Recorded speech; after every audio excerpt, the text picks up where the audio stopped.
இனி summer holidays கண்ணு கால் GT Holidays க்கு பண்ணு. GT Holidays, South India's #1 travel brand. உலகெங்கிலும் நடக்கும் முக்கிய நிகழ்வுகளை குறுஞ்செய்தி வடிவத்தில் தெரிந்து கொள்ள ஆதன் செயலியை டவுன்லோட் செய்யுங்கள். ஆதன் செயலியை டவுன்லோட் செய்ய டிஸ்கிரிப்ஷனில் உள்ள லிங்கை கிளிக் செய்யவும். ஆரம்பத்துல எப்படி லவ் ஸ்டார்ட் பண்ணீங்களோ எங்க அது பிரேக் ஆச்சு? கனி எவ்வளவு பிடிக்கும்? வீடியோஸ்ல பார்த்தாலே உங்களுக்கு தெரிஞ்சிருக்கும். அதை பேசினா எமோஷனலா தான் போகும். அது லவ் ஓவர் ஆச்சுன்னா அந்த லவ் ஏமாற்றம் பட்டோன்ற பட்சத்துல அது வெறுப்பா மாறிடும்ல, அந்த மாதிரியான. சாட்சியே இல்லாம சந்தேகப்படுறாரா அப்படிதான் எல்லாரும் முன் வைக்கிறாங்க. நான் சாட்சியே இல்லாமலாம் நான் இப்போ ஆஃப் கேமரால உங்களுக்கு சாட்சியை காட்ட முடியும்னால இவங்களுக்குலாம் என்ன மோட்டிவ்னா, சந்தேகம் இவன்ட்ட சாட்சி இல்லை அப்படிலாம் ட்ரிகர் பண்ணான்னா இவன் இன்னும் கொஞ்சம் அவன் குடும்பத்தை பற்றின சாட்சியத்தை எல்லாத்தையும் வெளியே விடுவான். இது இன்னும் கொஞ்சம் பூம் ஆகும். அவருக்கு ஒரு முழுசாக ஒரு நம்பிக்கை இருக்குது. இப்போ கூட அவர் இருந்தாருன்னா நீங்கள் போயிட்டு உங்கள் பொண்ணா உங்கள் மருமகனான்னு கேட்டு பாருந்தீங்கன்னா மருமகன் தான் நிற்பாரு.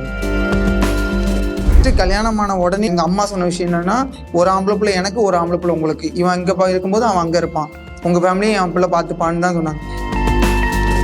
இப்பவே நீ கண்டென்ட் பேசுறாங்க, எங்க அம்மா இவ்வளவு கஷ்டப்படுறாங்க, எல்லாத்தையும் யோசிச்சு நாளைக்கு நாங்க ஒருவேளை சேர்ந்தா முதல்ல அந்த வாழ்க்கை நல்லா இருக்குமா அப்படின்ற விஷயம்.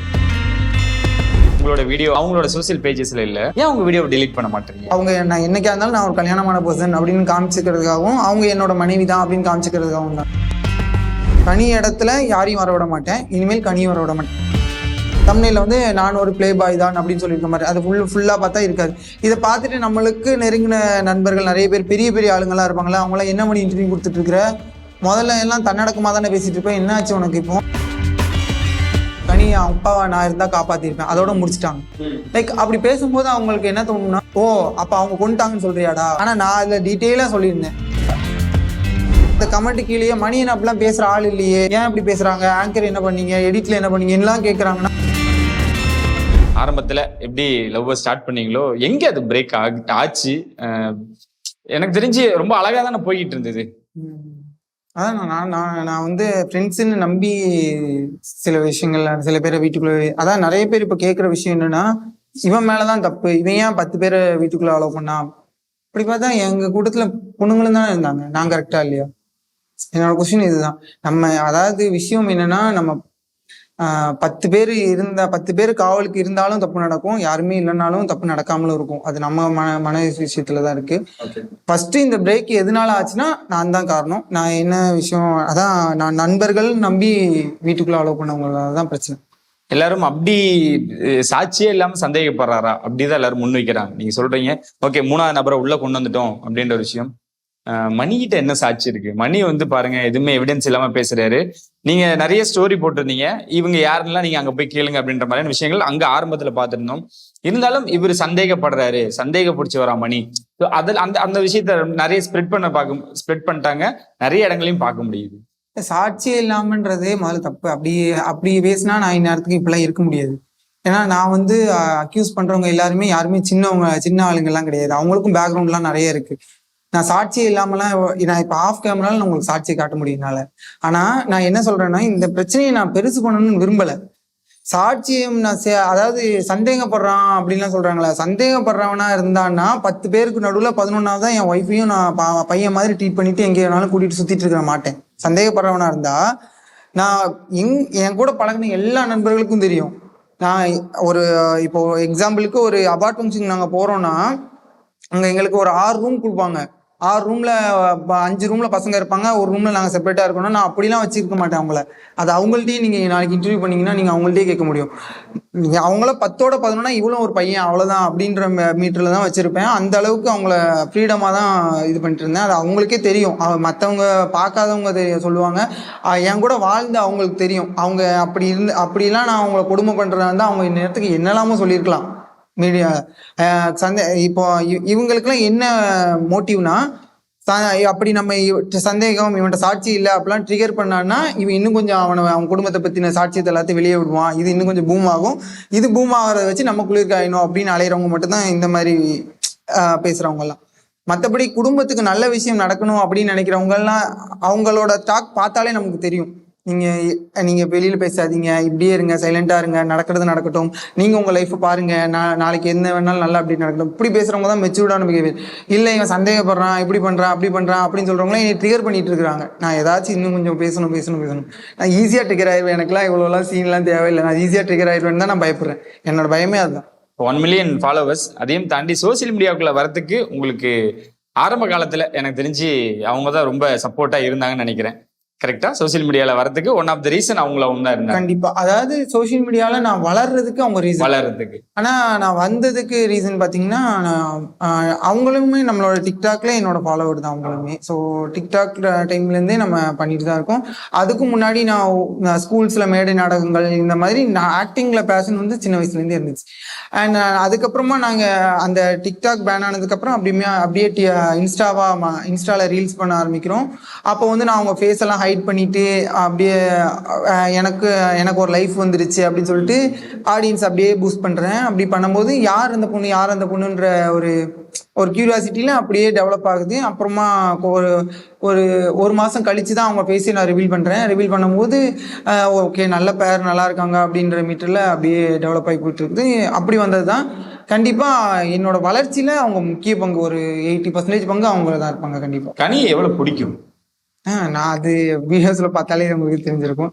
இப்போ அதை பேசினா எமோஷனலா தான் போகும். அதனால ஏன்னா அவங்க ஒரு இன்டர்வியூல பேசியிருந்தாங்க, எங்க அப்பாவுக்கு கல்யாணம் ஆனறப்போ எங்க அப்பாவுக்கு உடம்பு முடியாம தான் இருந்துச்சு, எங்களை விட மணிதான் பண ரீதியாகவும் அவங்களுக்கு என்ன சொல்லணும்னா இறங்கி அவ்வளவு வேலைகள் செஞ்சு அவ்வளவு பாத்துக்கிட்டாரு அப்படின்ட்டு. அதனால நான் கேட்கிறேன், இன்ன வரைக்கும் அந்த லவ் இருக்கா? அதானா, அது எப்படி சொல்றது, அது லவ் ஓவர் ஆச்சுன்னா எப்படி சொல்றது, அந்த லவ் ஏமாற்றம் பட்டோன்ற பட்சத்துல அது வெறுப்பா மாறிடும்ல, அந்த மாதிரியான ஒரு மனநிலையில இருக்கு. ஆனா இன்ன வரைக்கும் லவ் இருக்கு, அவங்க மேல வச்சிருக்க லவ் இருக்கு. சரி, அவங்க அப்பாவோட பிரிவு அவங்களால கண்டிப்பா தாங்க முடியாது. அந்த விஷயம் கேள்விப்பட்டதும் மணியோட ரியாக்ஷன்? நான் கேள்விப்பட்டதே ஒரு 2-3 நாளுக்கு அப்புறம் தான் கேள்விப்பட்டேன். ஏன்னா நாங்க தூத்துக்குடியில ஃபிளெக்ஸ்ல மாட்டிக்கிட்டோம். அதனால எங்களுக்கு எந்த ஒரு தகவலும் வரல. ஒரு 2-3 நாள் கழிச்சு அந்த விஷயம் கேள்விப்படும் போது எனக்கு அவங்க வீட்டுல ரொம்ப பர்சனலா ரொம்ப பிடிச்சவர் அவர். ஏன்னா நான் நிறைய இடத்துல அந்த இன்சிடென்ட் ஷேர் பண்ணியிருக்கேன். அதான் ஒரு விஷயம், எங்க சைட்ல இருந்து ஒருத்தர் அவங்களுக்கு கால் பண்ணி, அந்த ஸ்டார்டிங் ஸ்டேஜ்ல ப்ராப்ளம் வரும்போது கால் பண்ணி இந்த மாதிரி கேட்குறாரு. ஃபர்ஸ்ட் இவங்க நம்பருக்கு தான் கூப்பிட்டு பேசும்போது, ஒரே நிமிஷம் நான் அது வேற இதுக்காக அழுகுறான்றவாங்க, கூப்பிட்டு பேசும்போது அவர் சொன்ன வார்த்தை என்னன்னா, என்னால பொய் பேச முடியாது, அதுக்காக என் குடும்பத்துல இருக்கவங்களையும் விட்டு கொடுத்து பேச முடியாது, அதனால நான் பேசலப்பா. ஃபர்ஸ்ட் இங்க பேசுறவங்க வந்து அப்படி வந்து உங்க வீட்டுல இருக்காங்களா அப்படிங்க எல்லாரும் நான் பேச வேண்டியிருக்கு, விசாரிக்க வேண்டியிருக்குன்னு கேட்குறாங்க. கேட்கும்போது அவங்க சொல்ற இந்த கொடுக்குறேன் அப்படின்ற, இல்ல நீங்க அவங்க அப்பா தானே, அவங்கள்ட்ட கொஞ்சம் கேட்கணும் பேசணும் அப்படின்றாங்க. அப்படி சொன்ன உடனே அவர் சொல்ற வார்த்தை வந்து, என்னால பொய்யும் பேச முடியாது, நான் செத்தாலும் பொய் பேச மாட்டேன், அதுக்காக எங்க வீட்டுல இருக்கவங்களுக்கு எதிராகவும் பேச மாட்டேன், மன்னிச்சுக்கோங்க சார் அப்படின்னு சொல்லிட்டு கொடுத்துட்டாங்க. அப்பா, கனியோட அப்பா. ஆமா, அதாவது அந்த பிரச்சனையை பத்தி பேசும்போது ஆனா அவருக்கு எல்லாமே தெரியும். ஆமா, எல்லாமே தெரியுமான்லாம் தெரியாது எனக்கு. ஆனா அவருக்கு ஒரு முழுசா ஒரு நம்பிக்கை இருக்கு. என்ன நீங்க இப்ப கூட அவர் இருந்தாருன்னா, நீங்க போயிட்டு உங்க பொண்ணா உங்க மருமகனான்னு கேட்டு பாருந்தீங்கன்னா மருமகன் தான் நிப்பாரு. அந்த மாதிரியான ஒரு பர்சன். அதை உண்மையின் பக்கம் நிற்பேன் அப்படின்னு நிற்கக்கூடியவர். நாளைக்கு யார் தப்பு பண்ணாலும் தப்புன்னு தான் சொல்லுவார். அந்த மாதிரியான ஆளு. அவரை தான் கடைசியா பார்க்கணும்னு ஆசைப்பட்டேன். ஆனா என்னோட ஹார்ட் லக் எல்லாமே முடிஞ்சதுக்கு அப்புறம் தான் எனக்கு தெரிஞ்சிச்சு அவங்க எல்லாமே. அதுக்கப்புறம் எனக்கு அங்க போய் யார் முகத்தையும் பார்க்கறதுக்கு விருப்பம் இல்லை, அதனால நான் அதுக்கப்புறம் அங்க போகல. எனக்கு தகவல் வந்ததே ஒரு 2-3 நாள் கழிச்சு தான் வந்துச்சு. என்னைக்கு இந்த முடிவு எடுத்தீங்க, ஓகே நம்ம பிரிஞ்சிடலாம், பிரிஞ்சு இருப்போம்? இன்னொரு விஷயமும் எல்லாரும் கேட்கறது அதான், அந்த ரிஜிஸ்டர் மேரேஜ் இஷ்யூவும் கேட்டாங்க. அது நம்ம ஆல்ரெடி நம்ம பேசியிருக்கோம், அதனால அதை பத்தி நான் கேட்க விரும்பல. ரிஜிஸ்டர் பண்ணிருக்கலாமோ அப்படின்னு இப்ப ஏதாவது தோணுதா? இல்லைண்ணா, எங்களுக்கு ரிஜிஸ்ட்ரேஷன் பண்றதுல பாசிபிலிட்டி இல்லை. அது ஏன்னு என்னால இப்ப சொல்ல முடியாது. ஆனா அந்த பாசிபிலிட்டி இல்லைன்றதுனால மட்டும் தான் ரிஜிஸ்ட்ரேஷன் பண்ணல. அதுக்கு வாய்ப்பே இருந்திருக்காதா? ரிஜிஸ்ட்ரேஷன் அப்படின்றது பண்ணியிருந்திருக்கவே முடியாது. பண்ணியிருந்திருக்கவே முடியாது. ஓகே, அதான் நம்ம என்னைக்கு நம்ம வந்து ஓகே நம்ம பிரிஞ்சிருப்போம் அப்படின்றத ரொம்ப கொடூரமான ஒரு விஷயம்னா என்னைக்கு அது எடுத்தீங்க? இன்னைக்கு நான் யோசிச்சேன்னா, ஃபர்ஸ்ட் வந்து உங்களை எப்படியாவது மறுபடியும் கூப்பிட்டுக்கணுன்றதுக்கான எல்லா முயற்சிகளும் எடுத்தேன் ஸ்டார்டிங்ல. ஆமா, லீகலா என்ன முயற்சி இருக்குமோ எல்லாமே எடுத்தேன். ஓகே. ஆனா அதுக்கு அவங்க உடன்படலைன்ற பட்சத்துல நான் அடுத்த கட்டமா என்னன்னு யோசிக்கும் போது எது இந்த ப்ராப்ளம்க்குலாம் காரணம் யாரோ அவங்க மேல கம்ப்ளைண்ட் பண்ணி நான் மூவ் பண்ணேன். ஆனா அதுக்கு அந்த விஷயங்களும் நடக்கல. அது டீப்பா சொல்ல முடியாது, அவ்வளவுதான். அதனால எனக்கு ஒண்ணு புரிஞ்சிச்சு. அப்போ வந்து நம்ம தான் தப்பான முடிவுல இருக்கோம் அப்படின்னு தோணுச்சு. அப்படி தோணுதுனால மட்டும்தான் நான் அதுக்கப்புறம் யோசிச்ச விஷயம் என்னன்னா, இதுக்கப்புறம் நாளைக்கு சேர்ந்தோம்னா கூட நம்ம வந்து கண்டிப்பா சும்மா இருக்க மாட்டோம். நம்மளுக்கும் நாளைக்கு ஏதாச்சும் பிரச்சனை வரும்போது நம்ம பாஸ்ட்டை பத்தி சொன்னோம்னா அதுவும் அவங்களுக்கு கஷ்டம் தான். இதுக்கப்புறம் அவங்க லைஃப்பை பார்த்துட்டு ஹாப்பியா இருக்கட்டும், நம்ம லைஃப்பை பார்த்துட்டு ஹாப்பியா இருப்போம் அப்படின்ற முடிவு. அப்படி இருக்க முடியாதுல்ல, இது லாங் டைமாவோ லைஃப் டைமாவோ இருக்க முடியாதுல்ல. இல்ல அப்படி இல்லாம நான் வந்து யாருக்காகவாவது சாக்ரிஃபைஸ் பண்ணிட்டு மறுபடியும் வாழ்ந்தேன்னா நான் ஒரு நல்ல வாழ்க்கை வாழ்ந்துட்டு போயிடுவேன். நான் பாட்டுக்கு சிரிச்சுட்டு ஜாலியாக இருந்துட்டு போயிடுவேன். ஆனால் அவங்களுக்கு அந்த வாழ்க்கை நல்லா இருக்காது கண்டிப்பாக. ஏன்னா நாளைக்கு ஏதாச்சும் ஒரு இடத்துல அவங்களுக்கு கில்ட் ஆகும், இல்லைன்னா நான் ஏதாவது சொல்லி காட்டணும்னா அது அவங்களுக்கு இன்னும் கொஞ்சம் வேதனையாக இருக்கும். நாளைக்கு எங்களுக்கு மறுபடியும் ஒரு பிரேக் வருதுன்றப்போ நாடக கம்பெனி இப்போவே சொல்லிட்டு இருக்காங்க எங்களை, நாளைக்கு இந்த மாதிரி ஒரு பிரேக் வரும்போது முத்திரையே குத்திடுவாங்க இவன் நடிப்புக்காரன் அப்படின்னு சொல்லிட்டு. அது அந்த தேர்ட் பர்சன் எப்படி உள்ள வராரு உங்களுக்கு எப்படி? ஏன்னா நீங்க தான் அதுக்கு காரணம் அப்படின்ற ஒரு விஷயம் எப்படி உள்ள வராது? உங்ககிட்ட என்னவா பழகுறாரு? அவங்ககிட்ட எப்படி என்ன விஷயமா பழகுறாரு? ஏன்னா நீங்க நண்பன் நம்பி ஒருத்தன் உள்ள விட்டான் அப்படின்றீங்க. எனக்கு தெரிஞ்சு அப்பயும் சரி இப்பயும் சரி உங்களை சுத்தி இருக்குதான் நண்பர்கள் தான். சோ நண்பனா உள்ள வந்து என்ன விஷயமா அவரு இப்பவும் நான் நண்பர்களை தான் நம்புறேன். இப்ப இருக்கிற நண்பர்கள் மேக்சிமம் இப்ப இருக்கிற நண்பர்கள் வந்து எல்லாமே எனக்கு பின்னாடி பேசுறவங்களோ இல்லைன்னா அந்த மாதிரி யாருமே இல்லை எனக்கு தெரிஞ்சு இது வரைக்கும். நாளைக்கு மாற்றம் ஒன்றே மாறாது, நாளைக்கு எப்படி வேணாலும் மாறலாம். ஆனா இப்ப இருக்கிற நண்பர்கள் மேக்சிமம் என்ன பண்ண முடியும், என்கிட்ட இருக்கிற காசு பணத்தையோ எதையோ தான் எடுத்துக்க முடியும். அவங்க பண்ண மாட்டாங்க மேக்சிமம் சொல்றேன். ஆனா அன்னைக்கு என்னோட குடும்பமே கொடுத்தேன் நான். அங்க என் நண்பர்களுக்கு நான் பெரிய சொத்தை என் குடும்பத்தையே கொடுத்தேன். எங்க அம்மா தான் உங்களுக்கு அம்மா அப்படின்னு, லைக் என் வீடு தான் அவங்க வீடு அப்படின்ற மாதிரி குடும்பத்தையே கொடுத்தேன். அதனால அந்த ஒரு காரணத்தினால மட்டும்தான் இந்த மாதிரியான ஒரு சுச்சுவேஷன்ல உட்காந்துருக்கேன். கனி என்னன்னு அவரு கூப்பிடுவாரு? இல்ல சிஸ்டர் தானே, எனக்கு தெரிஞ்சு அந்த ரிலேஷன்ஷிப்ல தானே இருந்துச்சு. ஏன்னா இன்ன வரைக்கும் எல்லாருக்குமே அந்த ஒரு இதுல விஷயமா இருக்கு. நீங்களும் நிறைய இடங்களை சொல்லிருக்கீங்க, எந்த ரிலேஷனை வேணா நம்புங்க, அண்ணன் தங்கச்சி அண்ணன் தம்பி லைக் அந்த மாதிரியான விஷயங்கள் இருக்கு, அக்கா தம்பி அப்படின்னு நம்பாதீங்கன்னு நான் சொல்லலை, எடுத்த உடனே நம்ப வேணாங்கிறது தான் என்னோட. ஏன்னா எந்த ஒரு ரிலேஷன்ஷிப்னாலும் நம்ம யோசிச்சுதான். இப்போ உங்களை ப்ரோன்னு சொல்றேன், நாளைக்கு உங்களை ஃப்ரெண்ட் ஆகணும்னு எனக்கு ஒரு 10 நாள் கேப் வேணும். அப்போதான் நான் உங்களை புரிஞ்சுட்டு ஃப்ரெண்டுன்னு சொல்லுவேன். நம்மளோட பழக்கம் உங்களுக்கு தெரியும். நம்ம நான் ஸ்டார்டிங்கில் சொல்லும்போது ப்ரோ சார் அப்படி பேசியிருப்பேன்னா இப்போ வந்து அண்ணான்னு உரிமையை பேசுறேன்னா இந்த உரிமையை எடுத்துக்கிறதுக்கு எனக்கு எவ்வளோ நாள் கேப் ஆச்சுன்னு உங்களுக்கு தெரியும். அதே மாதிரி ஒரு அண்ணான்றது மிகப்பெரிய ஒரு அண்ணாவா இருக்கிறதுக்கு ஒரு மிகப்பெரிய தகுதி வேணும். எடுத்த உடனே ஒருத்தனை அண்ணான்னு நம்பி இது பண்ணாதீங்க அப்படின்றேன். அதே மாதிரி பசங்களுக்கும் அதே தான் சொல்றேன், சரி பொண்ணுங்களுக்கும் அதே தான் சொல்றேன். ஒருத்தன் உங்களோட ஃபியான்சியோ இல்லை உங்களோட கணவரோ ஒரு பொண்ணு அண்ணான்னு சொல்ற சரி தங்கச்சின்னு சொல்றதுனால மட்டும் அவங்க தங்கச்சியா பார்ப்பாங்கன்னு யோசிக்காதீங்கன்னு சொல்றேன். ஏன்னா நானும் அப்படி நம்பி தான் இப்படி இருக்கேன். நான் என்ன சொல்ல வரேன்னா, பொதுவாக என்ன சொல்ல வரேன்னா, அதுக்கு ஒரு தகுதி இருக்கு. அந்த தகுதிக்கு கொஞ்ச நாள் டைம் எடுக்கும். நீங்க பேசின உடனே ஹாய் ஹலோ மாதிரி அண்ணான்ற வார்த்தையோ ப்ரோன்ற வார்த்தையோ யூஸ் பண்ணாம கொஞ்ச நாள் நார்மலா எப்படி இருக்கீங்க என்ன இதெல்லாம் பேசிட்டு ஒரு 10 நாள் கழிச்சு அவர் அண்ணான்ற ஸ்தானத்துக்கு தகுதியானவர் அப்படின்னு தெரியிற பட்சத்துல அண்ணான்னு கூப்பிட்டுக்கலாம் அப்படின்னு ஒரு சின்ன சஜஷன், அவ்வளவுதான். எல்லாருக்கும் இன்னொரு கேள்வியும் இருக்கு. சரி நீங்க அந்த தேர்ட் பர்சன் சொல்றீங்கல்ல, நினைச்சிருந்தா கனி அவங்களோட இருந்திருக்க முடியல, அவங்களும் அவங்களோட இல்ல, நீங்களே ஏன் தனியா இருக்கீங்க? அப்ப அந்த தேர்ட் பர்சன் வந்தாரு, பிரச்சனையாச்சு போனாரு. தேர்ட் பர்சன் இப்ப அவங்களோடய இல்ல ஏன் இன்னும் 2 பேரும் சண்டை போட்டுக்கிறீங்க அப்படின்னு? இல்ல இப்போ நான் அந்த தேர்ட் பர்சன் பத்தி பேசவே விரும்பல. ஏன்னா எனக்கு இப்போ இல்ல அந்த சாப்டருக்குள்ளே போக விரும்பல. ஏன் என்ன காரணம்னு பாத்தீங்கன்னா, நான் திரும்ப அந்த தேர்ட் பர்சன் பத்தி சொல்றதுனால அஃபெக்ட் ஆக போறது அவங்க தான் மறுபடியும். இன்னொன்னு இப்போதைக்கு அதை சொல்ல முடியாத சுச்சுவேஷன்ல நான் இருக்கேன். ஏன்னா நான் பாதி சொல்லி மீதி சொல்லலை இல்லை மேலோட்டமா சொன்னேன்னா, அப்படி சொல்லும் போது நான் தான் உண்மைகளை மறைக்கிற மாதிரியான ஒரு கண்ணோட்டத்துல மக்கள் பார்ப்பாங்க. எனக்கு சொல்லணும்னு அதை சொல்ல வேண்டிய நிலைமை வரும்போது நான் எல்லாத்தையும் சொல்லணும், இல்லைன்னா எதுவுமே சொல்லக்கூடாது. இது மட்டும் தான் என்னோட மோட்டிவா இருக்கு. அதனால நான் கொஞ்சம் கொஞ்சமா அவங்கள பத்தி சொல்ல வேண்டாம்னு நினைக்கிறேன்.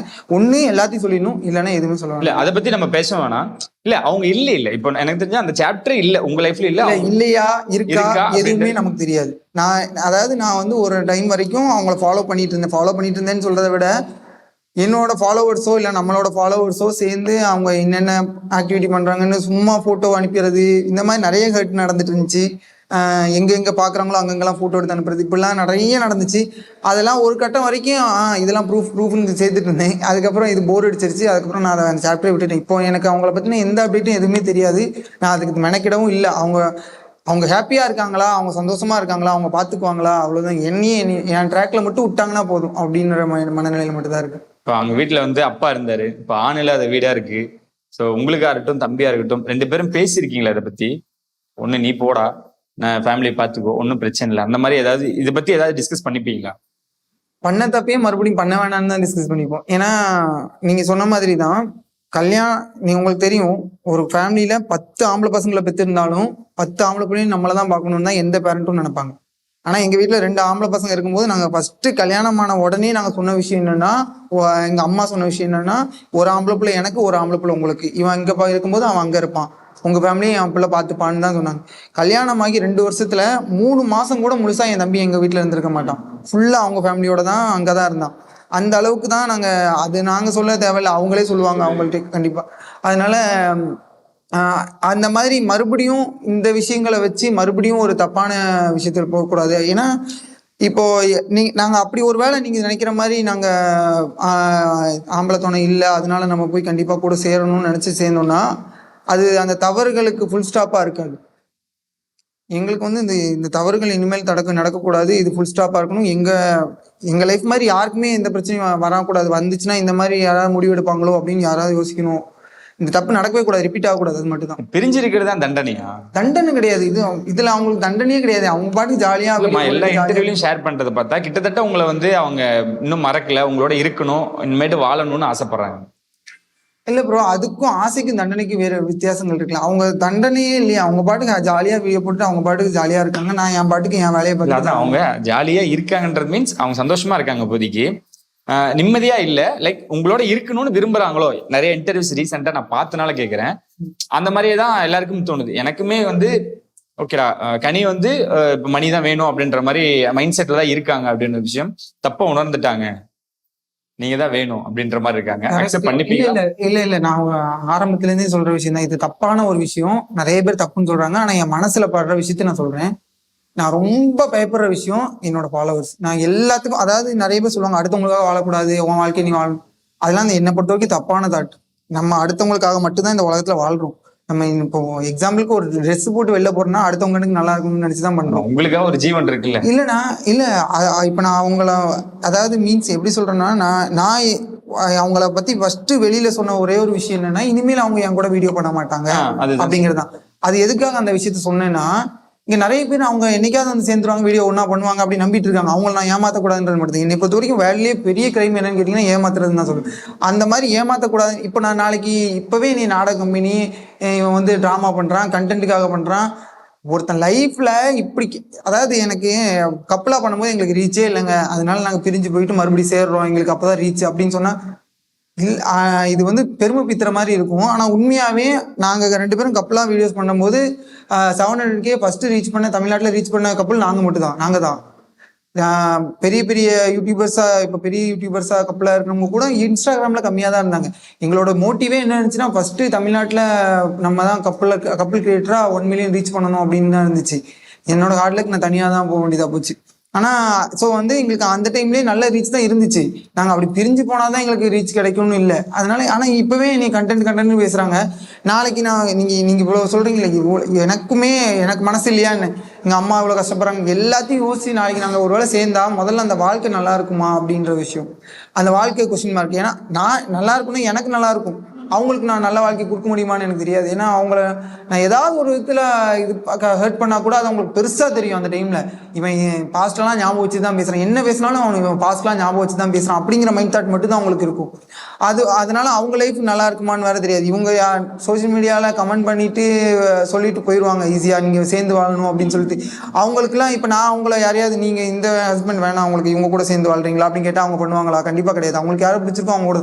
இப்போ நான் அதே மாதிரி தான் எங்களுக்கும் டைம் ஹீல் பண்ணும் கொஞ்ச நேரம். அதாவது இப்போ கொஞ்ச நாளா மறுபடியும் இன்டர்வியூஸ்லாம் கொடுக்க ஆரம்பிச்சிருக்கோம். இதுக்கு இடையில இருக்கிற கேப்ல நாங்கள் நெருங்கிட்டு, அதாவது அவங்களுக்கு எனக்கு ஒரு, நானும் உங்க லைஃப் நீங்க பாருங்க, நான் உங்க லைஃப்ல இனிமேல் தலையிட மாட்டேன், லைக் அவங்கள்ட்ட நான் அசூரன்ஸ் என்ன கொடுத்தேன்னா, இனிமேல் நான் உங்களை பத்தி எங்கேயுமே பேச மாட்டேன் அப்படின்லாம் நான் சொல்லியிருந்தேன் அவங்கள்ட்ட பேசும்போது. நான் இவ்வளோ நாளாக நான் பேசாமலே நிறைய விஷயங்கள் உங்களுக்கு ஹர்ட் ஆகுற மாதிரி நான் பண்ணிட்டேன். நீங்கள் நினச்சிருந்தா என்னை பற்றி தப்பாக கூட நீங்கள் சொல்லியிருக்க முடியும். ஸோ அப்படி சொல்லியிருந்தீங்கன்னா அதை நம்புறதுக்கும் ஒரு கொஞ்சம் பேர் இருந்திருப்பாங்க, நிறைய பேர் இருந்திருப்பாங்க. அதை நிரூபிக்கிறதுக்கு எனக்கு கொஞ்சம் நாட்கள் ஆயிருக்கும். அதுக்குள்ளே நீ என் பேர் எவ்வளோ வேணாலும் டேமேஜ் பண்ணியிருக்க முடியும் நீங்கள் நினச்சிருந்தா. இது வரைக்கும் நீங்கள் அந்த மாதிரி பண்ணலை. அதனால் நானும் இனிமேல் உங்களை பற்றி எதுவுமே வெளியில் பேச வேணாம்னு நினைக்கிறேன் அப்படின்ற மாதிரி தான் சொல்லியிருந்தேன்.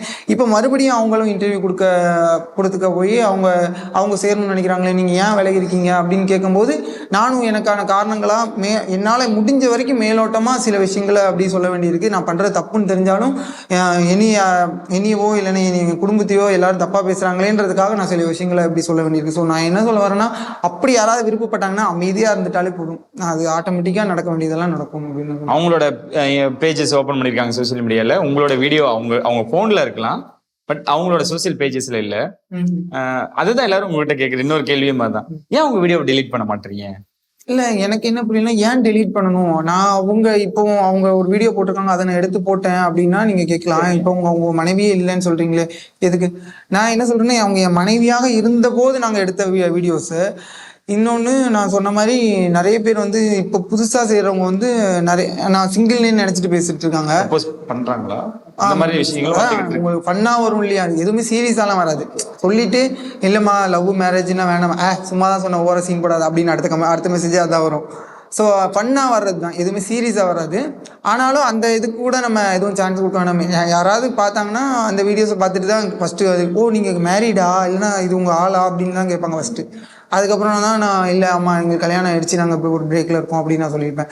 அதை டெலீட் பண்ண இப்போ இன்ஸ்டாகிராமில் அதை வச்சுட்டு இருக்கிறனால எனக்கு என்ன அதிகமாக பணம் கொடுக்க போகிறாங்களா? எதுவுமே கிடையாது. அதை வச்சுட்டு இருக்கிறதே அவங்க நான் என்னைக்கா இருந்தாலும் நான் ஒரு கல்யாணமான பர்சன் அப்படின்னு காமிச்சிக்கிறதுக்காகவும், அவங்க என்னோட மனைவி தான் அப்படின்னு காமிச்சிக்கிறதுக்காகவும் தான். என்னைக்காவது ஒரு நாள் அந்த கேரக்டர், அதாவது கனியை ரீப்ளேஸ்மெண்ட் பண்ற மாதிரி ஒரு கேரக்டர் லைஃப்ல வருமா? வந்து அக்செப்ட் பண்ணுவீங்களா? இல்லை, வரக்கூடாது, வர விட மாட்டேன். அந்த கேரக்டர் வரமாட்டாங்க. இல்ல, எந்த கேரக்டருமே கனி, அதான் நான் ஆரம்பத்துல இருந்து சொன்ன விஷயம் என்னன்னா, கனி இடத்துல யாரையும் வர விட மாட்டேன், இனிமேல் கனியும் வர விட மாட்டேன் அப்படின்னு ஆரம்பத்துல சொன்னேன். இப்ப வரைக்கும் அந்த முடிவுல மட்டும் யாரையும் வர விட மாட்டேன். இன்கேஸ் அவங்க வேற ஏதாவது முடிவு எடுத்திருந்தா அதுக்கு மணி வந்து குறுக்க நிக்க மாட்டாரு. கண்டிப்பா நிக்க மாட்டேன், கண்டிப்பா நிக்க மாட்டேன். சரி, இவ்வளவு விஷயங்கள் இருக்குல்ல. எனக்கு தெரிஞ்சு நிறைய வெப் சீரிஸ் பண்றீங்க, இப்பெல்லாம் நிறைய பார்க்க முடியுது. உங்க நடிப்பை இன்ஸ்டாவையும் தாண்டி நிறைய விஷயங்கள் பண்ணிக்கிட்டு இருக்கீங்க. எங்கேயாவது ஒரே ஒரு விஷயம் மட்டும் ரொம்ப டிஸ்டர்ப் பண்ணுது, அந்த மாதிரி எதாவது இருக்கா? ஃபேமிலியை நினைச்சோ, தம்பியை நினைச்சோ, அம்மாவை நினைச்சோ, லைக் அவங்க ஃபேமிலியை நினைச்சோ, நம்மளோட பர்சனல் விஷயங்கள் நினைச்சோ? நிறைய. இப்போ எக்ஸாம்பிளுக்கு இந்த வெப் சீரிஸ்லாம் கொஞ்சம் ரொமான்டிக்கான சீன்ஸ்லாம், கொஞ்சம் ரொமான்டிக்னா ரொம்ப அதிகமா இல்லைனாலும் கிராமத்து லவ்வா நம்ம சில விஷயங்கள் பண்ணுவோம் இல்லையா, இந்த மாமான்னு கூப்பிடுற விஷயங்களா கூட, இந்த மாதிரி சினாரியோஸ்லாம் நிறைய வருது.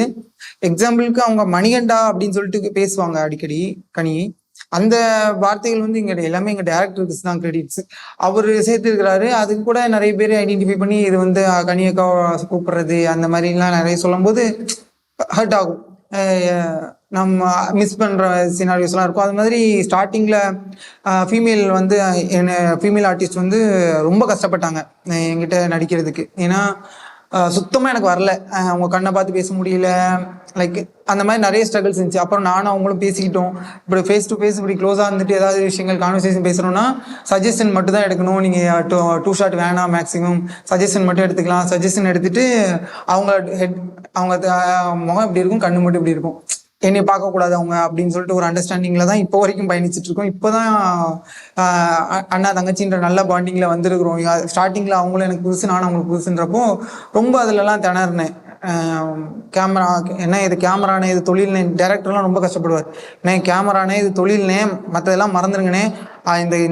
இந்த சீனை பொறுத்த வரைக்கும் அவங்க வந்து உங்களோட மாமா பொண்ணுனே, முறை பொண்ணுட்டு நம்ம எப்படி இது பண்ணுவோமோ அது மட்டும் தானே இருக்கணும். ரொம்ப கஷ்டப்பட்டாரு. ஃபர்ஸ்ட் எபிசோட்லலாம் அவர் அவுட் எடுக்கும்போது அவரே நிறைய கஷ்டப்பட்டார். அண்ணே நான் உங்கள்கிட்ட நிறைய எதிர்பார்த்தேன், நிறைய விஷயங்கள் வரலனே, நான் அடுத்தடுத்த எபிசோட்ல மாத்திக்கோங்க அப்படின்னு நிறைய கஷ்டப்பட்டார். அவங்களோட ஞாபகப்படுத்து நிறைய. சரி, என்ன ஃபியூச்சர், என்ன கோல், எதை நோக்கி பயணிச்சுக்கிட்டு இருக்காரு? இப்போதைக்கு அந்த பசங்க முகம் வெளில தெரியணும், வெளில தெரிஞ்சு அவனுக்கு ஏதாச்சும் ஒரு மூவி பண்ணணும் அப்படின்னு ஒரு பெரிய ஆசை. வெப் சீரிஸ் பண்ண உடனே மூவி பண்ணிட முடியுமாடா அப்படின்னு கேட்டீங்கன்னா அது பெரிய கொஸ்டின் மார்க் தான். எனக்கு இருக்கிற ஒரே சொத்துன்னு பாத்தீங்கன்னா நம்மளோட ஃபாலோவர்ஸ் தான். இந்த ஃபாலோவர்ஸை வச்சு இவங்க பசங்களோட முகத்தை வெளில கொண்டு போகணும் அப்படிங்கிறது மட்டும் தான் என்னோட மோட்டிவ். இப்போதைக்கு ஷார்ட் டேர்ம் கோல் அதுதான். நான் ஆரம்பத்திலே சொன்ன மாதிரி இப்போ ரீசன்ட் டேஸ்ல இன்டர்வியூஸ்ல நிறைய பேசிட்டு இருக்கிறேன். அப்போ வந்து நிறைய பேர் எனக்கு என்ன ரொம்ப ஹர்ட்டான விஷயம் என்னன்னா, நம்ம நிறைய சேனல்ஸ், பெரிய சேனல்ஸ், பேர் சொல்லக்கூடிய சேனல்ஸ் எல்லாமே நான் ஒரு ஆன்சர் பண்றேன்னா அதுல வந்து ஒரு 30% போட்டுறாங்க. இப்போ எக்ஸாம்பிளுக்கு ஒரு விஷயம் சொல்றேன். கனி அப்பாவை நான் இருந்தா காப்பாத்திருப்பேன், அதோட முடிச்சிட்டாங்க. லைக் அப்படி பேசும்போது அவங்களுக்கு என்ன தோணும்னா, ஓ அப்ப அவங்க கொண்டுட்டாங்கன்னு சொல்றியாடா, இது எல்லாருக்கும் தோன்றதுதான், எல்லாரும் பார்த்தோன்னு. ஆனா நான் அதுல டீட்டெயிலா சொல்லியிருந்தேன். நான் என்ன சொல்லியிருந்தேன்னா, இந்த மாதிரி அவங்களால அவங்க அப்பாவை தூக்கிட்டு எங்கேயும் ஓட முடியாது, அது நான் இருந்தா கூட இருந்தா பண்ணியிருப்பேன், ஏன்னா 2 மணிக்கு உயிர் பிரியுதுன்னு சொல்லியிருந்தாங்க. அப்படி அந்த டைம்ல அவங்களால அவங்க அப்பாவை தூக்கிட்டு மாடிப்படியிலேருந்து இறங்கி ஓட முடியாது, வெளியில போய் ஒரு ஆம்புலன்ஸை கூப்பிடணும், ஏதாவது வண்டியை கூப்பிடணும் அவங்களால பண்ணியிருக்க முடியாது. என் தம்பி இருந்திருந்தான்னா அவன் கார் டிரைவ் பண்ணுவான்றதுனால அவன் கார்ல கூப்பிட்டு எங்கேயாவது வெளில கூப்பிட்டு போயிருப்பான். இந்த வகையில தான் சொன்னேன். அது அவங்க எந்த வகையில போர்ட்ரேட் பண்ணணும்னு நினைச்சாங்களோ அந்த வகையில கொடுத்துட்டாங்க. அதே மாதிரி நிறைய சேனல்ஸ் பண்ணிட்டு இருந்தாங்க. ஸோ அதனால நான் இன்டர்வியூஸே இனிமேல் கொடுக்கறது இல்லைன்ற முடிவில் இருந்தேன். நம்ம ஆதன் சினிமா நம்ம ஏற்கனவே நம்ம நிறைய பார்க்கறதுனால நான் உங்களை நம்பி மட்டும்தான் இதோட முடிச்சுக்கணும்னு சொல்லிட்டு லாஸ்ட் இன்டர்வியூவாக தான் இதை கொடுத்துருக்கேன். இந்த விஷயம் சம்பந்தமா, அதாவது தேவை ஏற்பட எனக்கு அது மாதிரி ஹர்ட் ஆகுது. அவங்களுக்கு பார்த்தாங்களா, அவங்க எதாவது கால் பண்ணாங்களா கடைசியா பேசி? இல்லை, கால் பண்ணல. ஆனால் கண்டிப்பாக மனசளவில் ஹர்ட் ஆயிருப்பாங்க. ஏன்னா இது யாருக்கா இருந்தாலும் தோணி, என்னடா எங்கள் அப்பாவை நான் தான் கொண்டுட்டேன்னு சொல்றியாடா அப்படின்னு தோணியிருக்கும். நான் அவங்க இடத்துல இருந்தேன்னா இன்னும் ஹைப்பாகி என்னவெல்லாமோ பண்ணியிருப்பேன், வீடியோ போட்டு ஏதோ. ஆனால் அவங்க இவ்வளோ பொறுமையாக இருக்கிறதே பெரிய விஷயம் கண்டிப்பாக. ஆனால் நான் சொல்ல வந்த விஷயங்கள் வேற. இது ஒரு விஷயம் சொல்கிறேன். இதே மாதிரி நிறைய விஷயங்கள்ல நான் சொல்ல வந்த விஷயங்கள் வேற. லைக் காலேஜில் வந்து ஃபங்க்ஷன்றப்போ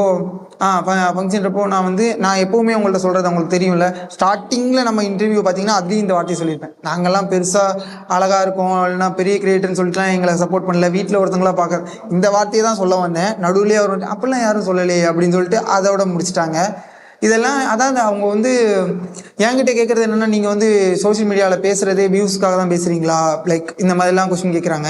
நானும் அப்படி பார்த்து பேசி எதுவுமே போடல, எல்லாமே கம்யூனிட்டி போஸ்ட்டாக போட்டிருக்கேன். கம்யூனிட்டி போஸ்ட்டில் ரெவன்யூ வருமானு யூடியூப் சேனல் நடத்துகிற ஒவ்வொருத்தருக்கும் தெரியும். நான் கம்யூனிட்டி போஸ்ட்டாக போடணும்னு அவசியம் இல்லை, 1.5 பக்கத்துக்கு எழுதி போடணும்னு அவசியம் இல்லை. நான் பேசிட்டு போயிடுவேன். அதை 8 நிமிஷம் கண்டென்ட்டாக போட்டோன்னா எனக்கு வியூஸு காசுன்னு சொல்லிட்டு அப்படியெல்லாம் இல்லாமல் நான் உட்காந்து கம்யூனிட்டி போஸ்ட்டில் அவ்வளோ விஷயத்தையும் சொல்கிறேன்னா எனக்கு காசு பேஸ்டாக இல்லாமல் மக்களுக்கு சொல்ல வேண்டியதை சொல்லணுன்றதுக்காக மட்டும் தான். ஆனால் இப்போ இது எல்லாத்தையும் பேசுன அந்த மீடியா வந்து என்ன போடுறாங்கன்னா, கேப்ஷன்ல நான் ஒரு பிளே பாய் தான் அப்படின்னு போடுறாங்க. நான் அதை உள்ள சொல்லியிருக்கேன்னு பார்த்தா இருக்காது. தம்ப்நெயில்ல வந்து நான் ஒரு பிளே பாய் தான் அப்படின்னு சொல்லியிருக்க மாதிரி அது ஃபுல்லாக பார்த்தா இருக்காது.